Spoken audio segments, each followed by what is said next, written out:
তুমি কে আমি কে রাজাকার রাজাকার স্লোগান নিয়ে উত্তাল বিশ্ববিদ্যালয় ক্যাম্পাস ও সামাজিক যোগাযোগ মাধ্যম। বিষয়টি নিয়ে প্রতিক্রিয়া দিয়েছেন সরকারের বিভিন্ন দপ্তরের মন্ত্রী ও রাজনৈতিক নেতারা। এবারের ব্যাখ্যা শেয়ার দিলেন আসিফ নজরুল। বিস্তারিত মোহাম্মদ সোহাগ বিশ্বাসের রিপোর্টে।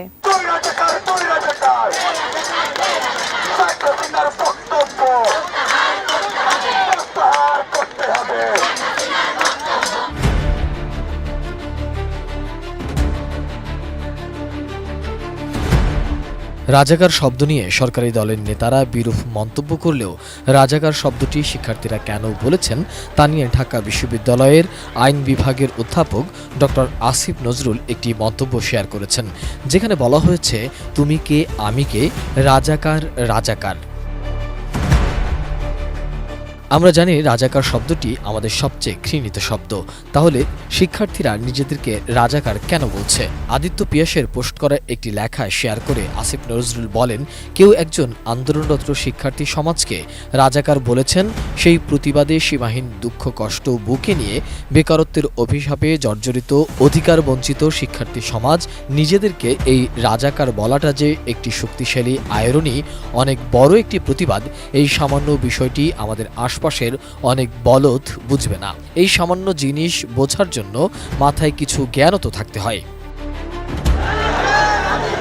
কোটা বিরোধী আন্দোলনে হঠাৎ করে উত্তেজনা ছড়িয়ে পড়ে রোববার দিবাগত মধ্যরাতে। এদিন বিকাল থেকেই সামাজিক যোগাযোগ মাধ্যমে আলোচনা শুরু হয় মুক্তিযোদ্ধা এবং রাজাকার ইস্যু। সরকার প্রধানের একটি কথার প্রতিবাদ করে ঢাকা বিশ্ববিদ্যালয় সহ অন্যান্য বিশ্ববিদ্যালয়ের শিক্ষার্থীরাও নিজেদের রাজাকার ঘোষণা করে বিভিন্ন স্লোগান দিতে থাকেন।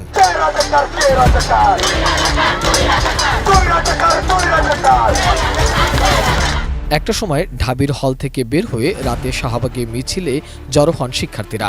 ঢাকার বাইরেও বিভিন্ন বিশ্ববিদ্যালয়ে শুরু হয় আন্দোলন।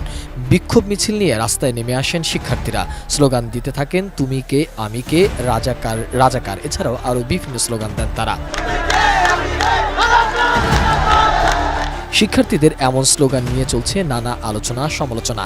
এমনই প্রেক্ষাপটে রোববার রাতে ফেসবুকে পোস্ট দেন শিক্ষামন্ত্রী মহিবুল হাসান চৌধুরী নফেল ও সমাজ কল্যাণ মন্ত্রী ডাক্তার দীপু মনি।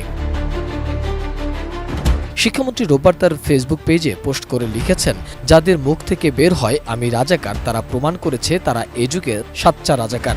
যারা প্রকাশ্যে নিজেদের আত্মপরিচয় ব্যক্তিত্ব বিসর্জন দিয়ে রাজাকার স্লোগান দিচ্ছে, এরা সবাই এ যুগের রাজাকার। সমাজ কল্যাণ মন্ত্রী ডাক্তার দীপু মনি এক ফেসবুক পোস্টে বলেছেন, যারা নিজেদেরকে রাজাকার বলে পরিচয় দেয় তাদের মুক্তিযুদ্ধের শহীদদের রক্তস্নাত লাল সবুজের পতাকা হাতে নিয়ে বা সেই পতাকা কপালে বেঁধে মিছিল করবার কোনো অধিকার থাকতে পারে না। সরকার প্রধানের বক্তব্যের পর আন্দোলনরত শিক্ষার্থীরা গতরাতে যে কথা বলে স্লোগান দিয়েছে, সেটির পরে আজ ঢাকা বিশ্ববিদ্যালয় সহ বিভিন্ন বিশ্ববিদ্যালয়ে ছাত্রলীগের সাথে আন্দোলনকারী শিক্ষার্থীদের ব্যাপক সংঘর্ষের ঘটনা ঘটেছে। মোহাম্মদ সোহাগ বিশ্বাস, এটিএন নিউজ, ঢাকা।